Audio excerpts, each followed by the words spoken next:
আমি এটা আগে কয়েক জায়গায় বলেছি, আপনারা কয়েকজন হয়তো অলরেডি জানেন, বাট সবাই জানেন না, এই কারণে আমি আজকে আবার বলতেছি। 2012-13-তে যখন আমি ঢাকা কলেজ শেষ করে নর্থ সাউথে জয়েন করতেছি, ওই সময় আমি ফ্রিল্যান্সিং করতাম এবং আর্টিকেল লিখতাম, এবং আস্তে আস্তে ওই সময় আমি বিজনেসের ট্রানজিশন শুরু করেছি ফ্রিল্যান্সার থেকে বিজনেসম্যান হওয়ার দিকে। এবং আমার প্রথম বিজনেস ছিল একটা পেট এক্সেসরিজের ব্যবসা। আমি চায়নার থেকে কুকুর বিড়ালের বিভিন্ন জিনিস ইম্পোর্ট করতাম। সো কলার বেল্ট, খেলনা, বিভিন্ন ধরনের টয়েস, বিভিন্ন ধরনের খাবার দাবার, এগুলো আমি ইম্পোর্ট করতাম এবং তারপরে বাংলাদেশে বিক্রি করতাম। 2012-13 সালের কথা বলতেছি আমি। এই সালটা স্পেসিফিক্যালি মেনশন করার কারণ হলো আজকের দিনে অনলাইনে ব্যবসা যত সহজ 2012-13-তে এরকম ছিল না। আপনি চিন্তা করেন 12-13-তে বিকাশ টাইপ জিনিসপত্র ছিল না, ডেলিভারি দেওয়া একটা বিশাল ঝামেলা ছিল।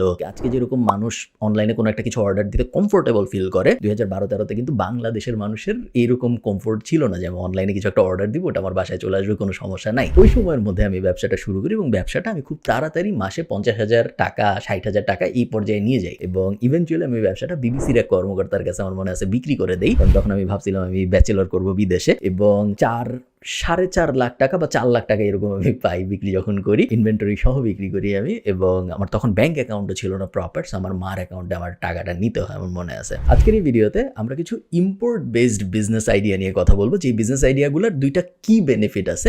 এক নাম্বার হইলো এই বিজনেস আইডিয়াগুলো সহজ এবং যে কেউ শুরু করতে পারে, এবং সেকেন্ড কি কম্পোনেন্ট হলো এই বিজনেস আইডিয়াগুলো শুরু করতে খুব বেশি টাকার প্রয়োজন হয় না। আইডিয়াগুলোতে যাওয়ার আগে জানিয়ে রাখি, এই ভিডিওর প্রত্যেকটা আইডিয়া চায়না রিলেটেড হয় এবং ইম্পোর্ট কেন্দ্রিক হয়। প্রতিটা ব্যবসায়ী আপনি শুরু করতে পারবেন বাংলাদেশের অন্যতম cross border B2B e commerce company China online বিডির মাধ্যমে। শুধু এই আইডিয়াগুলো হইতে হবে তা না, আপনার যদি কোনো এক্সিস্টিং বিজনেস থেকে থাকে বা এক্সিস্টিং আইডিয়া থেকে থাকে বা এক্সিস্টিং প্রোডাক্টের আইডিয়া থেকে থাকে এবং আপনি চায়নার থেকে কোনো কিছু ইম্পোর্ট করার ব্যাপারে হেল্প খুঁজতেছেন, হোক সেটা নর্মাল কিছু অথবা কোনো কাস্টমাইজেবল কিছু, যে আপনার কোম্পানির নাম বা লোগো বসায় আপনি 100 কলম নিয়ে আসবেন বা এরকম যে কোনো কিছু, আপনি সেই ক্ষেত্রে চায়না অনলাইন বিডি থেকে কিন্তু এই কাজগুলো করতে পারেন। ওদের প্রায় 20 কোটি ক্যাটাগরির প্রোডাক্ট আছে, 10 লাখ ভেরিফাইড সাপ্লায়ার আছে, এবং ওরা অন্য যে কারোর থেকে কম দামে চায়নার থেকে বাংলাদেশে প্রোডাক্ট ইম্পোর্ট করার গ্যারান্টি দেয়। ওদের ওয়েবসাইটের আরেকটা খুব ইন্টারেস্টিং ব্যাপার হলো reverse image search.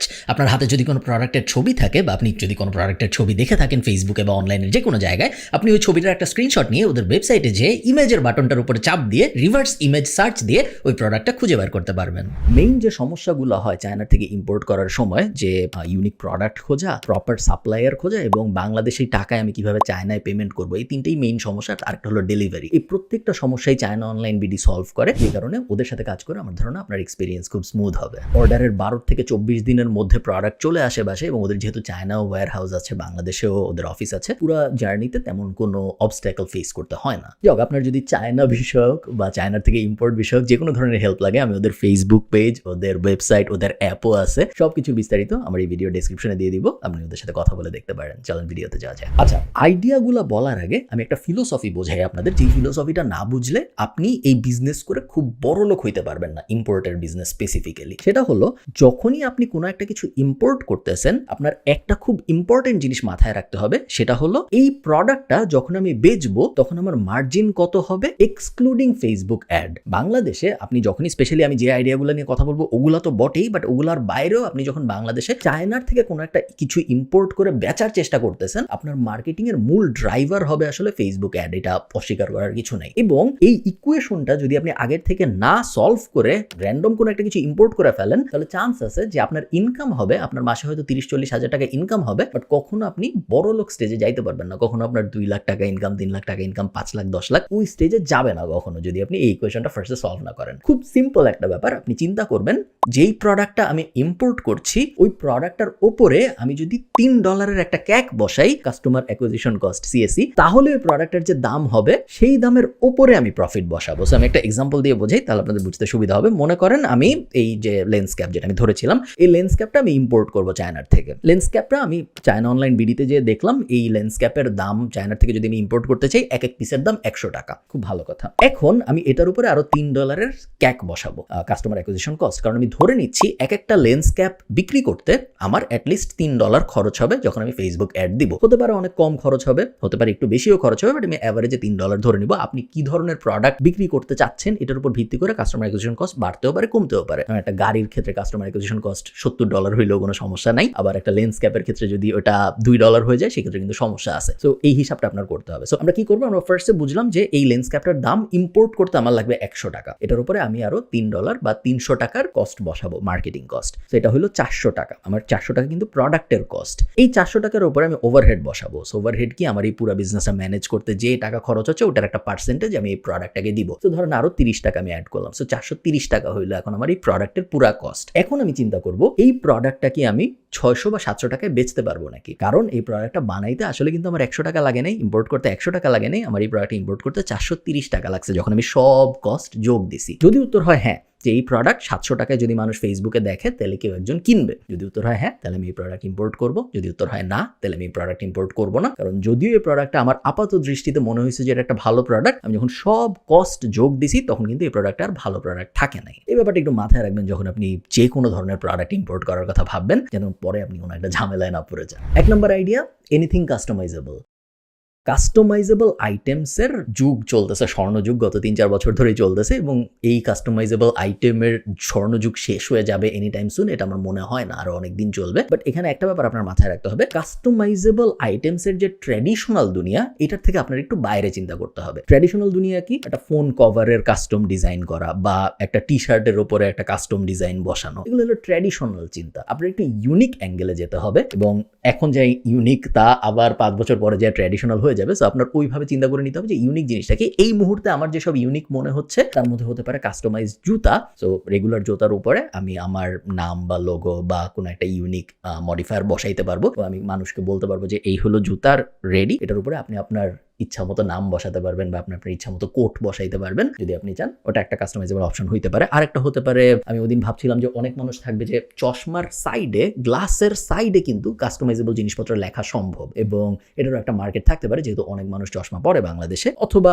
Obvious choice যেটা, সেটা হলো স্টেশনারি। আমি এডজিতে দেখতেছিলাম যে স্টেশনারি আইটেমের মধ্যে বইয়ের উপরে স্ট্যাম্প করার আইটেমের বিক্রি এখন সবচেয়ে বেশি। তো যারা বই কিনে তাদের অনেকেই বইয়ের উপরে মার্ক বসায় যে এই বইটা আমার। বেশিরভাগ মানুষ লেখে যে বইয়ের প্রথম পেজে, আপনারা দেখবেন, আপনারা যারা বই পড়েন জানেন যে অনেকে নাম লিখে রাখে। এই নামের একটা অল্টারনেটিভ চলে আসছে stamping. So unique stamp import করার ব্যাপারটাও কিন্তু আপনি মাথায় রাখতে পারেন। Anything customisable in general works. আপনাদের একটা ইন্টারেস্টিং জিনিস দেখাই, এটা হলো সেন্টেড ক্যান্ডেলস এর ইন্টারেস্ট ওভার টাইম, এবং দুইটা ব্যাপার আমি আপনাদের দেখাবো। একটা হলো অবভিয়াস সেন্টেড ক্যান্ডেলস এর ইন্টারেস্ট পুরা ওভার টাইমে কিরকম হচ্ছে, এটা তো আমি আপনাদের দেখাচ্ছি। আরেকটা ব্যাপার হলো, আমি চাই আপনারা গুগল ট্রেন্ডসে একটু ঘাটাঘাটি করেন। আপনার যে প্রোডাক্টের আইডিয়া, আপনার যে আইডিয়া আপনার মাথায় আসছে, ওই আইডিয়াটা গুগল ট্রেন্ডস এর ভেতরে দিয়ে আপনি দেখেন যে ট্রেন্ডটা কি আসলে going upwards or going downwards, ট্রেন্ডটা কি স্টেবল নাকি ট্রেন্ডটা অনেক ওঠানামা করে। কারণ ওটার উপরে ডিপেন্ড করবে যে মানুষের আপনার ওই প্রোডাক্টের উপরে আগ্রহ আছে নাকি নাই। যদি না থাকে তাহলে প্রোডাক্ট ইম্পোর্ট করা মনে হয় খুব একটা ভালো আইডিয়া হবে না। সেন্টেড ক্যান্ডেলস আপনারা দেখতে পাচ্ছেন যে গ্রোয়িং একটা প্রোডাক্ট, এবং এই প্রোডাক্টের আরেকটা ইউনিক ফিচার হলো এই প্রোডাক্টটা একটা ফিমেল মার্কেট টার্গেট করা প্রোডাক্ট। সেন্টেড ক্যান্ডেলস এর বাংলা এক্সাক্ট হবে হয়তো সুগন্ধি, মোমবাতি টাইপ জিনিসপত্র। এটা একটা ফিমেল ওরিয়েন্টেড প্রোডাক্ট। মেয়েরা এই প্রোডাক্টটা বেশি কিনে, এবং সাধারণত অনলাইনে আমরা জানি যে মেয়েরা যেই প্রোডাক্ট বেশি কিনে সেইটা বিক্রি করা একটু সহজ কম্পারেটিভলি ছেলেরা যে জিনিসটা বেশি কিনে, কারণ ছেলেরা একটু লজিক্যাল হয়, মেয়েরা একটু ইমোশনাল হয়। জাস্ট বেস অ্যাজাম্পশন, অনেক ভ্যারিয়েশন থাকতে পারে, আপনারা কেউ রাগ হয়ে যায় না, জাস্ট মার্কেটিং এর দৃষ্টিকোণ থেকে বলতেছি পুরো ব্যাপারটা। তো scented candles is a good product for 3 reasons আমার মতে। 1 নম্বর রিজন হইলো ফিমেল অডিয়েন্স, সো বিক্রি করা একটু সহজ। সেকেন্ড রিজন হইলো গ্রোয়িং অন গুগল ট্রেন্ডস এবং স্টেবল, সো ট্রেন্ড কখনো চলে যাবে খুব তাড়াতাড়ি সময়, 5 বছর পর আপনার বিজনেস নাই হয়ে যাবে, এরকম হওয়ার একদমই চান্স নাই। এবং আরেকটা মেজর রিজন হইলো সেন্টেড ক্যান্ডেলস এক্সপায়ার হয়, সো রিপিট পারচেসের চান্স বেশি। ক্যান্ডেল যদি কেউ জ্বালায় তাহলে ক্যান্ডেল তো আস্তে আস্তে শেষ হয়, এবং যদি শেষ হয় এবং সে যদি এমন হয় যার ক্যান্ডেলস অনেক ভালো লাগে, সে তাহলে আবার কিনবে। সো রিপিট পারচেসের চান্স বেশি, এবং প্রথমবার যদি তার ভালো লাগে আপনার কাছ থেকে কিনে, সেকেন্ড বারও সে আপনার কাছ থেকেই কিনবে। তো অনেক ইনোভেশনের সুযোগ আছে এই জিনিসটার মধ্যে। আপনারা ইম্পোর্টের জন্য দেখতে পারেন, এবং ইম্পোর্টের ক্ষেত্রে দেখার সময় আরেকটা ব্যাপার আমরা মাথায় রাখবেন। আমি আপনাদের এখানে একটা জিনিস দেখাই যেটা আমি খুঁজে বের করছি অ্যাকচুয়ালি চায়না অনলাইন বিডির থেকেই। এই প্রোডাক্টটার অনেক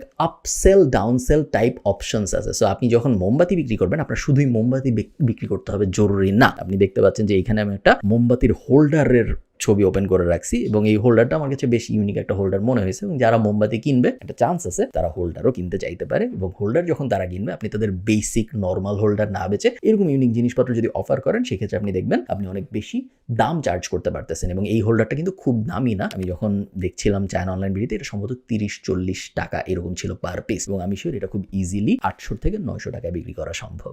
3 নম্বর যে জিনিসটা নিয়ে আমি যে আপনারা একটু চিন্তা করেন সেটা হলো ক্রিয়েটিং বেবি এডুকেশন ইকোসিস্টেম। বাংলাদেশের টয় মার্কেট ইন্টারন্যাশনালিও অনেক ক্ষেত্রে সত্য, বাট বাংলাদেশে একটু বেশি সত্য যেহেতু বাংলাদেশের বেশিরভাগ মার্কেটই এখনো আনঅর্গানাইজড। বাংলাদেশের টয় মার্কেট একদমই আনঅর্গানাইজড। আপনার যদি বাচ্চা হয় বা আপনার পরিচিত যদি কারো বাচ্চা হয়ে থাকে এবং তার জন্য আপনি যদি খেলনা কিনতে যেয়ে থাকেন তাহলে আপনি ব্যাপারটা আমি শিওর নোটিস করেছেন যে বই কিনতে আমি যেরকম ভাবি আমি রকমারিতে যাব, খেলনা কিনতে আমি ড্যাশ কোথায় যাবো এক্স্যাক্টলি আমি জানি না। হইতে পারে আমি নিউ মার্কেট যাবো, হইতে পারে আমি ফার্মগেট যাবো, হইতে পারে আমি বাসার পাশের দোকানে যাবো। খেলনা কেনার একটা ডেডিকেটেড মার্কেট প্লেস এখনো বাংলাদেশে দাঁড়ায় নাই কম্পেয়ার টু যেটা গ্রসারির জন্য চাল ডাল দাঁড়াইছে, খাবার দাবারের জন্য ফুড পান্ডা আছে বা বইয়ের জন্য রকমারি আছে। খেলনার জন্য বা ইন জেনারেল বেবি সেগমেন্টকে টার্গেট করে কিন্তু এখনো খুব বড় কোনো ই কমার্স বা এফ কমার্স আমরা অ্যাটলিস্ট দাঁড়াতে দেখিনি বাংলাদেশে, এখানে অপরচুনিটিটা। বাট আমি চাই না আপনি শুধু টয় বেচেন, আমি চাই আপনি এডুকেশনাল টয় বেচেন। What's the difference? Main difference হলো নর্মাল টয়ের ক্ষেত্রে আপনার কম্পিট করতে হবে নিউ মার্কেটের সাথে, বাট আপনি যখন এডুকেশনাল টয় বেচবেন তখন আপনার কম্পিট করতে হবে হাই এন্ড যেসব কাস্টমার বেজের অল্টারনেট প্রোডাক্ট আছে তাদের সাথে। সো মনে করেন আমি চাই আমার বাচ্চা হয়েছে কথার কথা এবং আমি নর্মাল টয় তো আমি কিনতেছি, নর্মালটা আমি বাইরে যখন যাচ্ছি নর্মাল খেলনা টেলনা আমার যেটা পছন্দ হচ্ছে বাচ্চার জন্য, আমার বাচ্চা গাড়ি পছন্দ করে, আমি বাইরে বের হয়েছি গাড়িটা কিনে নিয়ে আসছি কথার কথা। বাট আমি হঠাৎ করে ফেসবুকে গেলাম এবং যেয়ে দেখলাম এই কোম্পানিটা একটা বক্স বানায় দেয়, একটা বক্স পাঠায় আমার বাসায়, যে বক্সটার ভিতরে একটা দাবার সেট আছে এবং 5 বছরের বাচ্চারা বুঝতে পারে এমন ভাবে দাবার ইনস্ট্রাকশন লেখা আছে যে কুইনের কাজ কি, ঘোড়ার কাজ কি, সৈন্যর কাজ কি, একদম বাচ্চারা যাতে খুব সহজে বুঝতে পারে এইভাবে পুরো ইনস্ট্রাকশনটা লেখে একটা ম্যানুয়াল দেওয়া, সাথে ম্যানুয়ালের ভিতরে একটা বারকোড বসানো বা একটা কিউআর কোড বসানো, যেটা স্ক্যান করলে ওই স্ক্যানটা একটা ভিডিওতে নিয়ে যাবে আমাকে, যে ভিডিওতে আমি দেখতে পারবো একটা কার্টুন দাবা খেলার ব্যাপারটা এক্সপ্লেইন করতেছে। সো একটা টোটাল এডুকেশনাল ইকোসিস্টেম আমি বানায় দিচ্ছি ওই বাচ্চাটার জন্য, যেটা একটা প্যারেন্টের কেনার প্রবাবিলিটি অনেক বেশি এবং ওই প্যারেন্টের আপনাকে বেশি টাকা দেওয়ার প্রবাবিলিটি অনেক বেশি। একটা খেলনা যদি আপনি বেচতেন ওই প্যারেন্টটা আপনাকে 1000 বা 2000 টাকার বেশি হয়তো দিত না, বেশিরভাগ সময় হয়তো 500 টাকার বেশি দিতে চাইতো না। বাট আপনি যখন এই দাবার এডুকেশনাল ইকোসিস্টেমটা বেচতেছেন তখন আপনি খুব সহজেই ওই প্যারেন্টের কাছ থেকে 5000 টাকা নিতে পারতেছেন, কারণ এটা একটা ইউনিক এক্সপিরিয়েন্স, যে এক্সপিরিয়েন্সটা সে অন্য কোথাও থেকে বাংলাদেশে অ্যাটলিস্ট পাবে না। দাবা দিয়ে হইতে হবে জরুরি না, আমি জাস্ট এক্সাম্পল হিসেবে বললাম। আপনাদের আরেকটা জিনিস দেখাই, একটা ইউনিক জুয়েলারি এডজি শপ, এবং এই এডজি শপটা কেটলিন মিনিমালিস্ট নামে একজনের, এবং উনি এডজিতে টোটাল আপনি দেখতে পারতেছেন কতগুলো প্রোডাক্ট বেচছে, প্রায় 2.5 মিলিয়ন প্রোডাক্ট বেচছে এবং উনি এডজির সবচেয়ে বড় সেলারদের একজন। আমি যদি আপনাদের জুয়েলারিগুলা দেখাই আপনারা দেখতে পারবেন জুয়েলারিগুলা এমন আহামরি কিছু না, সুন্দর বাট এমন না যেটা চায়নায় কেউ সহজে বানায় ফেলতে পারবে না। এগুলো কিন্তু গোল্ড না বা কোনো মানে দামি মেটাল টাইপ কিছু না, জাস্ট সিম্পল মিনিমালিস্টিক ডিজাইন, অনেকগুলাই নাম লেখা এবং অনেকগুলাই নর্মাল, কোনো নাম ধাম কিছু নাই, জাস্ট নর্মাল কোডের উপর ভিত্তি করে বা অ্যালফাবেটের উপর ভিত্তি করে, বা আমি কিছু দেখেছি যেখানে ওয়েভ দেওয়া থাকে, আমি কিছু দেখেছি যেখানে ফার্স্ট কোড দেওয়া থাকে, HTML কোড টোড, যারা কোডার তাদের অনেক পছন্দ হয় ওগুলো, আর বেসিক যেগুলো লাভ ইউ টাভ ইউ ওগুলো তো আছেই। তো এই সেলারটাকে দেখে আমার মনে হয়েছে যে আমাদের জুয়েলারি মার্কেটেও একটা ডিস্ট্রাকশন দরকার, আমাদের নতুন একটা কোম্পানি দরকার যে কোম্পানিটা মিনিমালিস্ট জুয়েলারি বানাবে ফিমেল অডিয়েন্সকে টার্গেট করে, এবং